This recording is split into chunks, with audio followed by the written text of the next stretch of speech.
antes de ir con la información del día, con la información electoral, vamos a ver esta imagen. ¿Qué diablos está pasando en México? En la tarde, un vendedor de pollo fue asesinado a balazos en el mercado Baltasar Leiva, Chilpancingo, Guerrero. Destaca, y ahí la tiene, que en esa imagen, que medios locales consiguieron minutos después de los hechos, destaca cómo la gente que está alrededor, clientes del mercado y otros vendedores, siguieron en lo suyo, como si nada hubiera pasado. Siguieron comprando sus cosas, vendiendo pollo, verduras. La vida sigue. Todo con el cadáver ahí. El señor fue identificado como Tomás, de 35 años. Minutos más tarde llegó la Guardia Nacional, personal de la Fiscalía del Estado, acordonaron la zona, en fin. Imágenes o una imagen más bien de esta tarde en Chilpancingo. Buenas noches. ¿Qué diablos está pasando en México? Vamos a ganar este 5 de junio.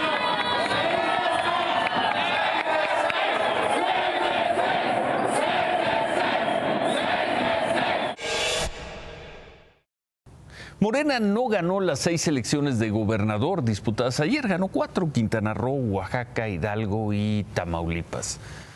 ¿Fue un buen resultado? 4 de 6 es un buen resultado. 4 de 6. ¿Tú dirás? No, te pregunto a ti. Sí. Seguimos bateando arriba de 500. Eso. Es un gran resultado para nuestro movimiento. Es un gran resultado para nuestro movimiento. Arriba de 500. Y es que, como suele ocurrir desde hace años en las elecciones mexicanas, nadie se reconoce derrotado al día siguiente. Todos aseguran que ganaron o que le hicieron un gran daño al adversario. Esta es una derrota monumental para Morena, Ciro. Es otro dardo al corazón, porque la soberbia en la que decían, lo escuchábamos todos los días, que iban a ganar 6 de 6. Y pese a todo lo que hicieron, Ciro. ¿Fue un gran resultado o fue una derrota monumental? Vamos mejor a los números. Mario Delgado pudo haber hablado de más antes de las elecciones, cuando decía que iban a ganar 6 de 6, pero no hay duda de que Morena tuvo un muy buen domingo. Ahí están los números.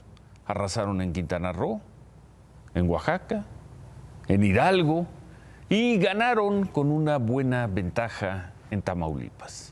Aunque se podrá decir también que las derrotas en Aguascalientes y Durango fueron mucho más profundas de lo que el triunfalismo morenista presuponía.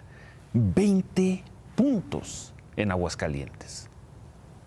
Y el 5 de junio vamos a ganar.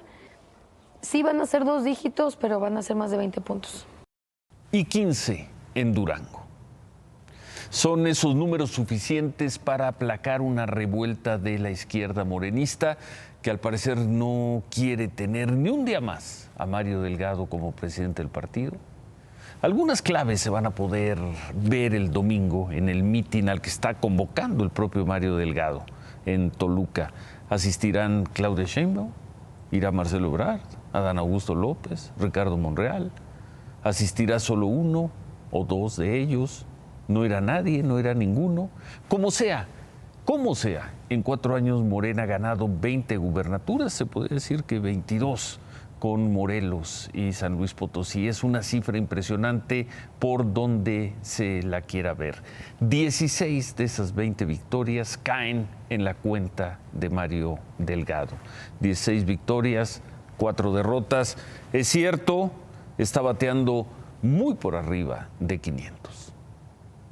Posiblemente, como se dicen algunos, va a haber algunos detalles que van a salir y seguramente se van a judicializar, pero bueno, ya será el tema de los abogados.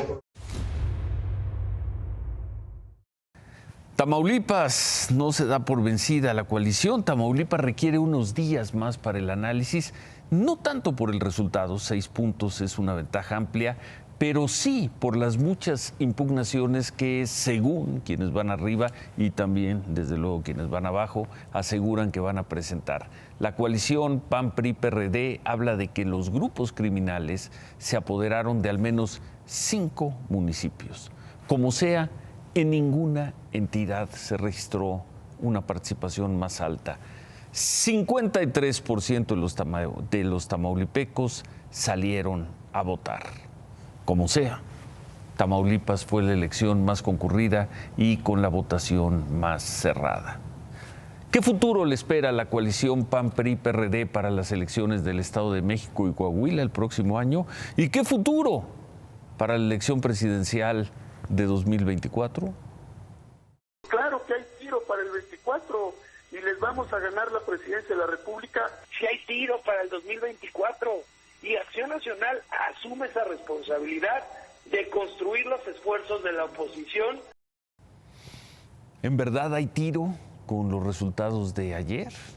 ¿Tan seguro se sienten el priista Alejandro Moreno y el panista Marco Cortés?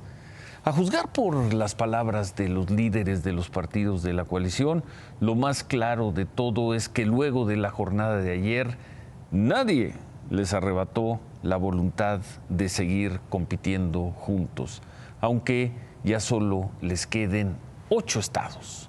Solo gobiernan en 8 estados que, si las cosas no les salen bien, para 2024 podrían ser solo 6. La jornada de ayer. Felicidades a Salomón Jara, Oaxaca, Teresa Jiménez, Aguascalientes, Mara Lezama, Quintana Roo, Julio Menchaca, Hidalgo, Américo Villarreal, Tamaulipas y Esteban Villegas, Durango. Suerte a la generación 2022. Vamos a mantener la misma política de atención a todos. Siempre he dicho que una cosa son los partidos y otra cosa es el gobierno. Entonces tenemos que ayudar a todos. El gobierno federal va a seguir apoyando en Durango, en Aguascalientes. Y quedan muchas preguntas más después de esta jornada electoral. 4 gubernaturas para Morena, 2 para la coalición. El próximo año, las elecciones para gobernador en Coahuila y en el Estado de México. Y de ahí a la elección presidencial del 2024. Y al final del programa vamos a preguntar, después de ver pues, la actuación de los gobernadores priistas en Hidalgo y en Oaxaca, ¿qué va a hacer? ¿Cómo se va a comportar ante una elección tan importante el próximo año el gobernador del Estado de México, Alfredo del Mazo? Eso lo dejamos para final del programa. Y antes de cerrar este tema de las elecciones, felicitamos a los 6 gobernadores que ganaron y felicidades una vez más al Instituto Nacional Electoral. Una vez más organizó de manera extraordinaria a los ciudadanos que se hicieron cargo de las votaciones de ayer. Felicidades al INE por cumplir con todos y cada uno de los procesos y plazos a que se comprometieron. Felicidades por hacer de la elección de ayer una jornada festiva, al menos con la información que tenemos hasta esta noche. Felicidades por presentar cifras puntuales, claras y confiables. Una vez más, y esto cuando menos desde 1997, una vez más el INE cumplió sobradamente su obligación. Una vez más, y ya suman 25 años. Eso es tener una institución. En otras cosas, la jefa de gobierno de la Ciudad de México, Claudia Sheinbaum, le pidió a quien hasta hoy era el secretario de Desarrollo Urbano y Vivienda, el señor Rafael Gregorio Gómez, que se haga a un lado, que se separe, al menos temporalmente, de su cargo. Esto para que enfrente las acusaciones por supuesto abuso sexual. El fin de semana se conocieron hasta ahora 2 acusaciones de mujeres que colaboraban con él por supuestos actos de acoso sexual. Va a ser la Fiscalía de Justicia de la ciudad la que investigue estas denuncias para determinar si hay elementos suficientes o no contra el funcionario. Los textos son muy fuertes, son muy duros contra este funcionario, quien desde hoy ha sido separado de su cargo para que se le investigue.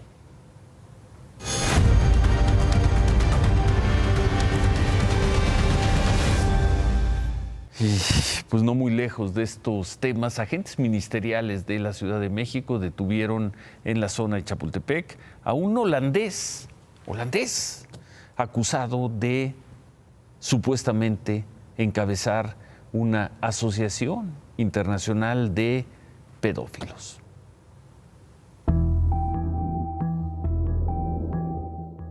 En seguimiento a una amplia, exhaustiva y profesional investigación, personal de esta Fiscalía General de Justicia detuvo en flagrancia a Nelson N., de origen holandés, posible líder de una asociación internacional de pedófilos creadas en 1982. La Fiscalía de la Ciudad de México anunció así la detención de Nelson N., en una operación encubierta en las inmediaciones del metro Chapultepec. Sin embargo, era público que Nelson Matman, nombre completo de este sujeto, había huido a México después de tener varios procesos pendientes en Holanda. No solo por las denuncias en redes y peticiones de organizaciones que informaban su presencia en México desde febrero, sino porque el mismo Nelson llamó en abril a la policía capitalina para denunciar que había sido robado por un mexicano que conoció en un bar. Nelson subió a internet las grabaciones de las cámaras de seguridad del 12 y 13 de abril del hotel donde se quedaba para denunciar él mismo el hecho. En este video, el propio Nelson daba su ubicación, un hotel de la colonia Buenavista en la alcaldía Cuauhtémoc. Nelson denunció con este video que un joven mexicano lo drogó, golpeó y le robó su ropa y demás pertenencias. Aseguró también que levantó una denuncia, pero que la policía capitalina no le hizo caso. And the cops were very hostile because first they were like, "Oh, it's you had sex with a prostitute and you got robbed." Well, I didn't have sex with a prostitute. I picked up a twink at a bar. So nothing like that happened. And when I told that, then suddenly it was like, "Oh, you probably have AIDS or something, and that's normal. It's because you're gay." And they were very disrespectful. Para el 21 de abril, Nelson subió otro video ubicándose en la marcha por el Día de la Marihuana en las inmediaciones del Senado. Nelson, je gaat nu naar de UvA. Wat ga je hier precies doen? Ik ga een lezing houden over pedofilie. ¿Por qué se sabía dónde estaba Nelson? Porque en Países Bajos es un viejo conocido. Se le conoce por ser el fundador de un partido político que buscaba legalizar el sexo de adultos con niños a partir de los 12 años de edad, además de permitir la pornografía infantil. Sus detractores le siguieron la pista hasta México. Dit uit te zenden dat mensen jou gaan opzoeken of dat je jou gaan confronteren op straat? Dat zou kunnen, maar ik zou echt niet de eerste politicus zijn die dat overkomt. Want de politie heeft inderdaad onlangs bij jou een inval gedaan en bij 3 andere mannen, toch? En bij 3 anderen, twee van de partij en eentje die er vanaf heeft gezien. Vrijheid en diversiteit. We moeten er weer een beetje naartoe dat seks niet iets heel vreemds is. Maar ook al is het met kinderen? Ja, ook dan. Habrá que seguir reporteando esta historia, pero hay un elemento que brinca mucho. Se le acusa de encabezar a un grupo de personas dedicadas a la pedofilia, es decir, a buscar menores de edad para tener sexo con ellos. Pero él era un activista en ese tema. Él difundía su idea, su actividad en sus redes sociales. Vamos a seguir con este tema. La Fiscalía de la Ciudad de México informó que al capturarlo le aseguraron a este hombre, este señor holandés, una pistola, cartuchos, fotos con pornografía infantil, también cocaína. También hicieron un cateo en un domicilio en la alcaldía Gustavo Madero, donde la Fiscalía asegura que encontró fotografías con pornografía infantil, computadoras, un celular, discos duros, tarjetas de memoria, 2 pasaportes de los Países Bajos. Hemos visto tantas historias como estas y tantas detenciones así. No tenemos por qué dudar, no tenemos información esta noche para dudar de lo que ha informado la Fiscalía de la Ciudad de México, pero hemos visto tantos casos así. Vamos a seguir en el tema. Hoy fue detenido en Puebla, otra historia. Un señor pues muy conocido en la política local. Javier López, muy conocido. Él, además de haber sido secretario de gobierno, fue candidato del PRI a la gubernatura. En 2010 perdió contra Rafael Moreno Valle, fue diputado local, fue diputado federal. Está señalado por el asesinato de su expareja, de haber sido el autor intelectual del asesinato de un caso muy sonado hace 2 fines de semana, la abogada y activista de doble nacionalidad, mexicana y española, Cecilia Monzón. De acuerdo con las primeras investigaciones, Javier López y Cecilia tenían un problema por cuestiones de dinero, por una pensión. El viernes fue detenido el sobrino Javier López en Chiapas y él habría llevado en moto, según esto, al sicario que mató a Cecilia. Tras su traslado a la Fiscalía de Puebla, confesó que fue Javier López, el ex candidato, el ex funcionario del gobierno de Puebla, quien planeó y mandó asesinar a la abogada Monzón. Así lo detuvieron. ¿Pero se puede identificar, por favor? Sí, mira, estamos identificados. Claro. No pasa nada. Nomás hay que hacer una llamada, ¿no? Sí. Ahorita su teléfono y a mi hermana Reina. Sí.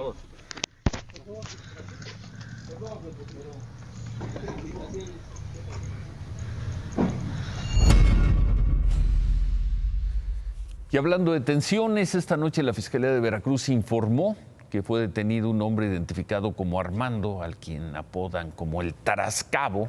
De acuerdo con la Fiscalía, este hombre estaría involucrado en el homicidio de las periodistas Yesenia Mollinedo y Johanna García, asesinadas en Cozoleacaque hace un mes, el 9 de mayo. Es la segunda detención en este caso. Hace 3 semanas fue detenido un hombre al que tuvieron que liberar horas después porque la Fiscalía aceptó que se había confundido.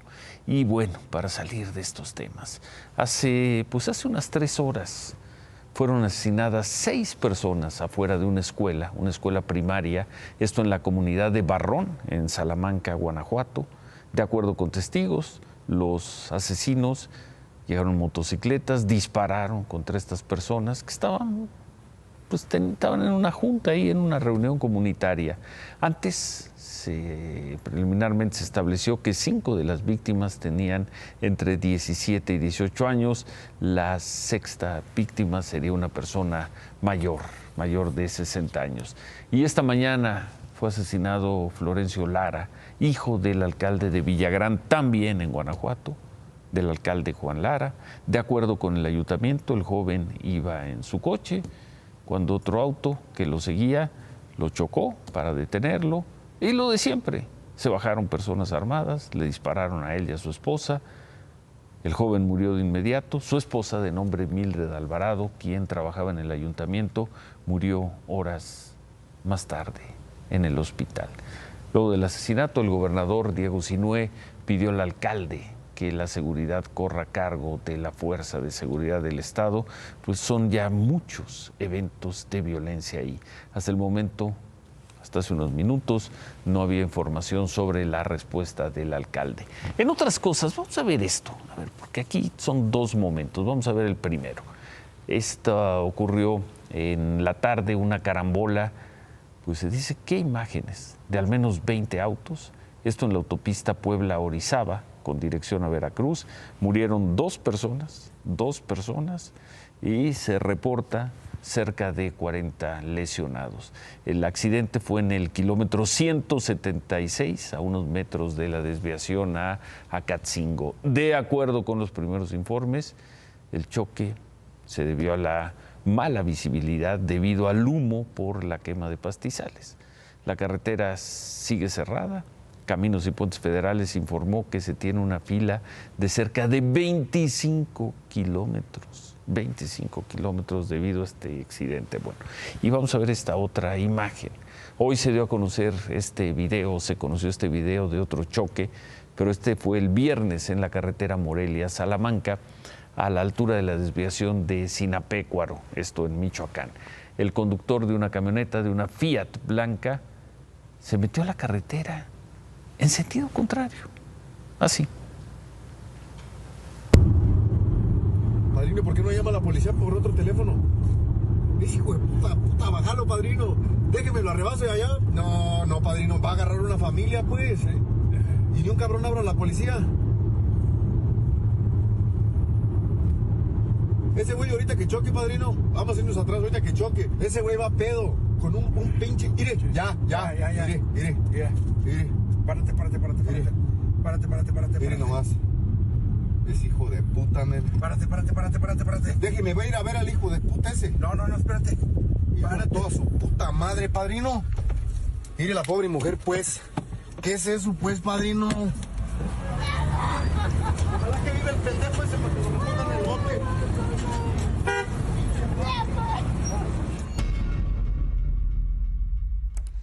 Sentido contrario, otra vez, ¿qué diablos pasa en México? Debido a esto, 4 personas resultaron heridas, estaban en el hospital, equipos de emergencia tuvieron que usar maquinaria hidráulica para liberar a las personas que quedaron prensadas en el auto compacto.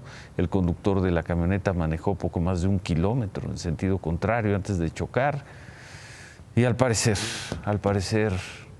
iba borracho. Claudia, buenas noches. Ciro, buenas noches. Pues vamos a ver esta imagen también de un hecho que se registró esta mañana al norte de Ciudad Obregón, en Sonora. 3 hombres armados se bajan de esta camioneta tipo pick-up, se llevaron con uso de la fuerza a las 2 mujeres que vemos en la imagen en estos momentos. Ocurrió en una gasolinera ubicada en las calles de Quintana Roo y Cajeme. Los agresores bajan a ambas mujeres de la camioneta y, como vemos, las suben al otro vehículo, huyen del lugar. Y más tarde se registra la movilización de policías municipales y estatales. Sin embargo, hasta este momento nada se sabe de ellas, mucho menos de los agresores.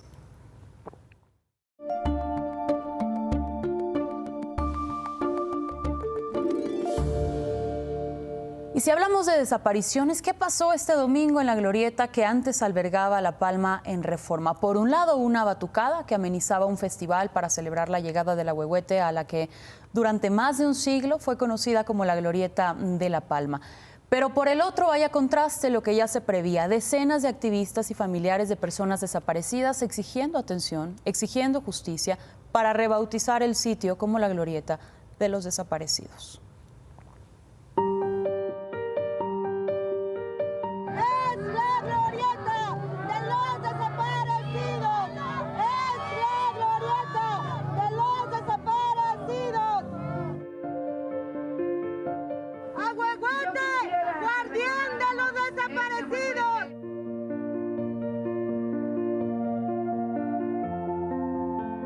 Entendemos su lucha, su dolor, pero yo les pido que podamos platicar.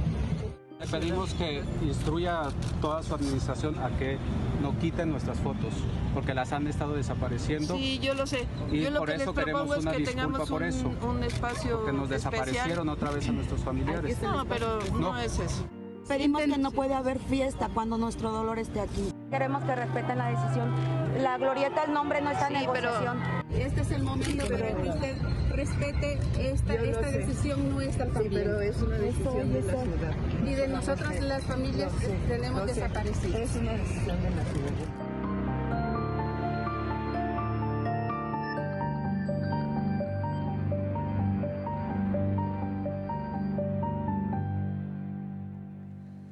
¿Y entonces? Pues la jefa de gobierno, por lo pronto, Claudia Sheinbaum, se comprometió con ellos a mantener el diálogo.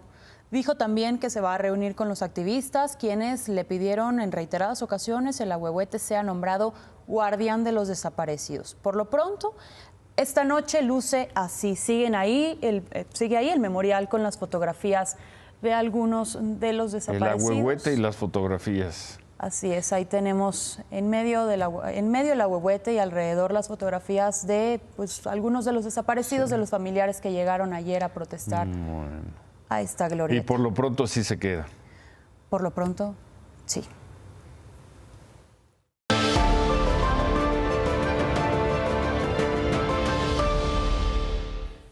Y en esta larguísima historia, al final Estados Unidos, como se preveía, no invitó a los gobiernos de Cuba, Venezuela y Nicaragua a la Cumbre de las Américas, que comenzó hoy en Los Ángeles, y por eso el presidente López Obrador mantuvo su postura que había adelantado también desde hace varias semanas. Él No, como no invitaron a todos los países, él no asistirá a la cumbre, irá el canciller Marcelo Ebrard. No voy a la cumbre porque no se invita a todos los países de América. Nosotros consideramos que es seguir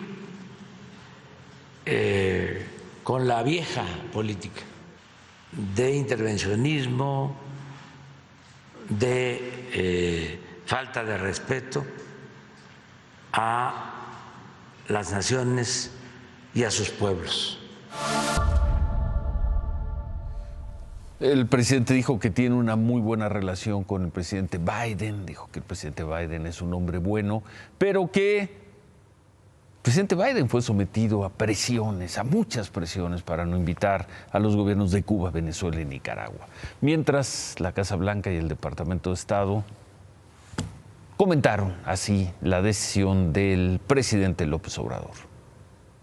The president's principal position is that we do not believe that dictators should be invited, which is the reason that the president has decided not to attend. We have certainly heard from President López Obrador today. We understand his position on this. I think it is unfortunately notable that one of the key elements of this summit is democratic governance.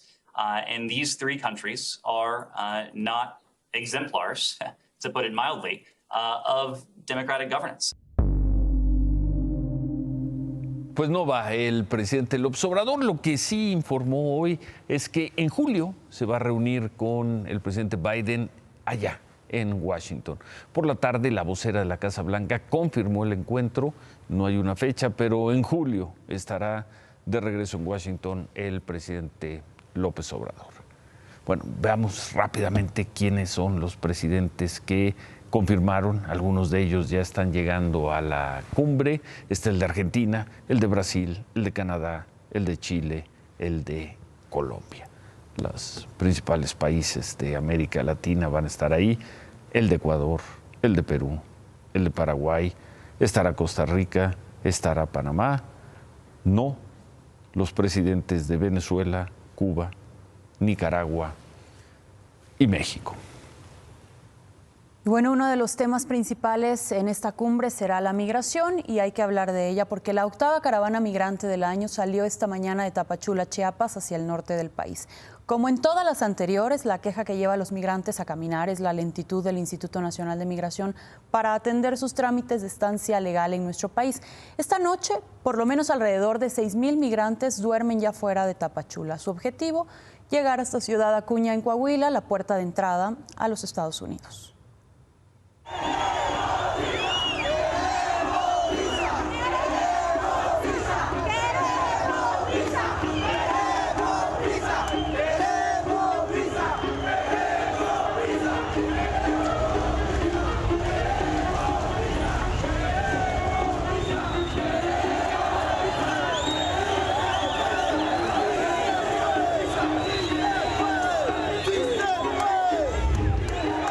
¿Estás arriesgando todo? Sí, pues todo nada, vendí mis casas para arriesgarme a esto. ¿En cuánto vendiste tu casa? Ni siquiera $1,000. Quiero salir, quiero llegar rápido. Es fuerte para mí. No hay medicina. Por culpa de los doctores perdí la pierna. No hay doctor. Enfócame bien para que me vean la pierna.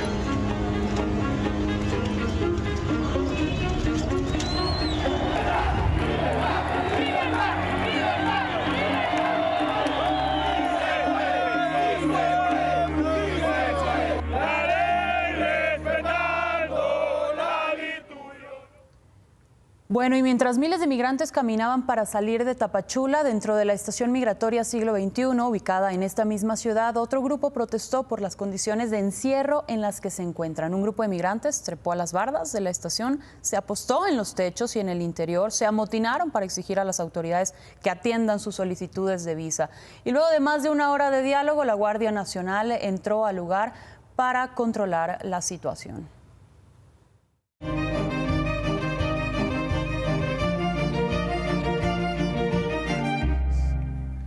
La Secretaría de Salud difundió las cifras de COVID de los últimos 7 días. En los últimos 7 días, en la última semana, se registraron más de 18,500 casos, un promedio de 2,600 diarios. Sigue en aumento. Mucho más que en las semanas anteriores. Así es. Como vemos en pantalla, los datos de contagios de las últimas semanas. Esta semana fueron 18,000, la pasada 12,000 y la anterior 7,000. No hay duda definitivo del repunte.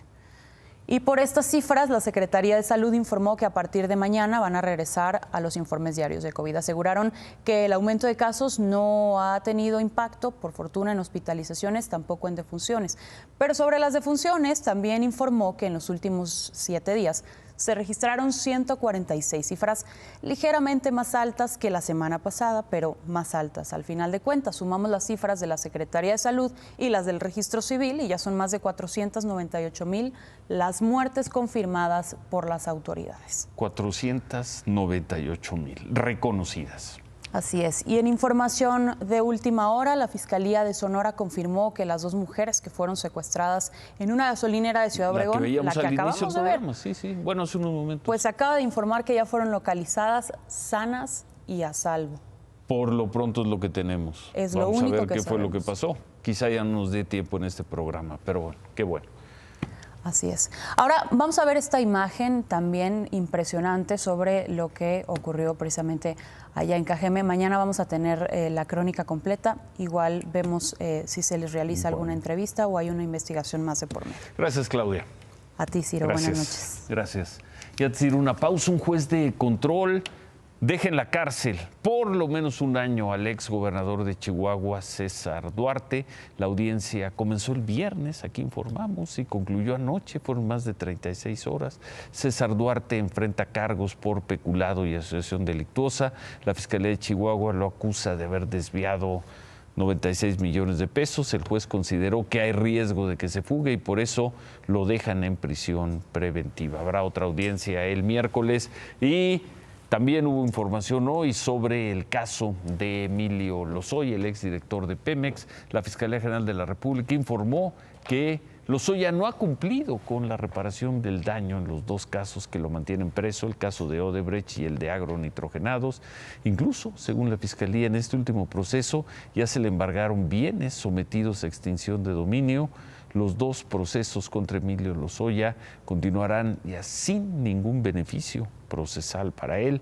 Además, la Fiscalía informó que el adeudo, nada más por adeudo fiscal, Emilio Lozoya debe 2,700,000 pesos, que está en trámite de liquidación ante la Procuraduría Fiscal. Hacemos una pausa, regresamos con David Páramo y otra vez cifras muy difíciles en el tema del empleo y regresamos con esa pregunta que hacíamos hace unos momentos. Después de lo que vimos con los gobernadores Murat en Oaxaca y Fayad en Hidalgo, ¿cómo va a jugar el gobernador del Mazo la elección del Estado de México dentro de 364 días? Volvemos con eso.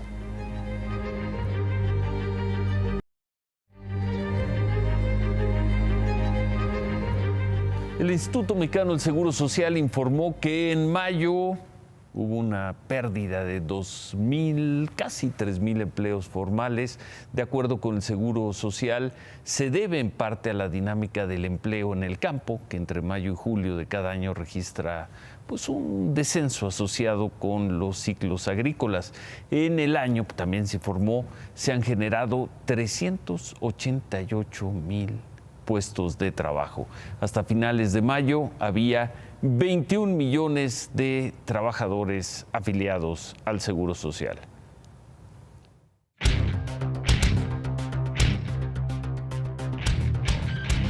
Cifras buenas, cifras malas, ¿cómo las tomamos? Curioso que el Seguro Social, buenas noches, Ciro, ¿cómo estás? Curioso que el Seguro Social esté defendiendo esa cifra y con ese de el empleo agrícola. Sí. Primera vez en lo que va de este año que disminuye el empleo formal. Desde la pandemia había venido creciendo sostenidamente el empleo formal, incluso antes de que terminara. Mes con mes había venido creciendo, incluso en diciembre, que es un mes que estacionalmente es bajo en empleo, se había mantenido. ¿Qué es lo que está pasando en la economía? Pues sí, un poquito el empleo laboral, el empleo en el campo. pero también es que la economía está perdiendo dinamismo. La economía no se está recuperando, como animalito del bosque, no está siendo tan rozagante como se esperaba, y eso es lo que tenemos que ver. ¿Qué es lo que está pasando en materia de la situación económica que impide a los patrones contratar a más trabajadores? Pues no son buenas cifras. No es una buena cifra. Insisto, es la primera vez que se pierden empleos desde la pandemia. Con los gobiernos neoliberales, ni incluso en las grandes crisis así, se perdían empleos mes a mes. Se trata de un centón económico, se trata de que otra vez en los bolsillos a los que menos tienen les está pegando la crisis. No es una buena noticia de ninguna manera. Y que haya crecido 4.5% en el último año, pues es muy poquito para lo que necesitamos en este país. Bueno. Y mañana o pasado mañana hay cifras de inflación, ¿no? Mañana pasa 9 días después de la quincena, en estos días. Pues en estos días. Mañana pasado. Remátala, David. Donde tampoco son buenas noticias en materia laboral es con los Estados Unidos. Tercera solicitud de empresas de Estados Unidos que piden al gobierno mexicano que revisen la situación de algunas de las compañías. ¿Se acuerda cuando decían que no iba a haber injerencia? Pues ya están metidos y Tatiana Cloutier sigue sin, no sé, la última vez que supe de ella andaba por ahí de Alemania o de el Reino Unido y no trajo ni un euro, ni una libra de cambio. Vamos a una pausa y al regresar, ¿a dónde mandará el presidente López Obrador a los gobernadores priistas derrotados ayer? Y otra pregunta, ¿el gobernador del Mazo está por seguir ese ejemplo? El de los gobernadores Murat y Fayad. Volvemos con eso.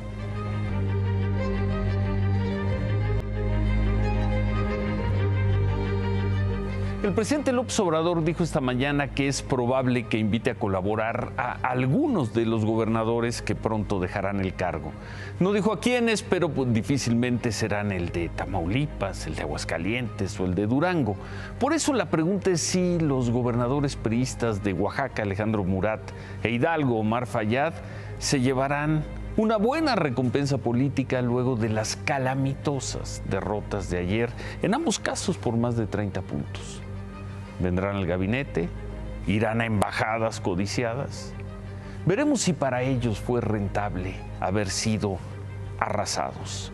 Por lo pronto se abre la pregunta con un año de anticipación. ¿El gobernador priista del Estado de México, Alfredo del Mazo, seguirá los ejemplos de Oaxaca e Hidalgo y se dará suavemente por vencido? Del Mazo es el protagonista de la última gran victoria de un gobernador del PRI hace 5 años, en 2017, Estado de México. Desde hoy, con un año de anticipación, el dilema del Mazo. Se quedan con ¿Qué importa? Gracias, buenas noches. Ánimo.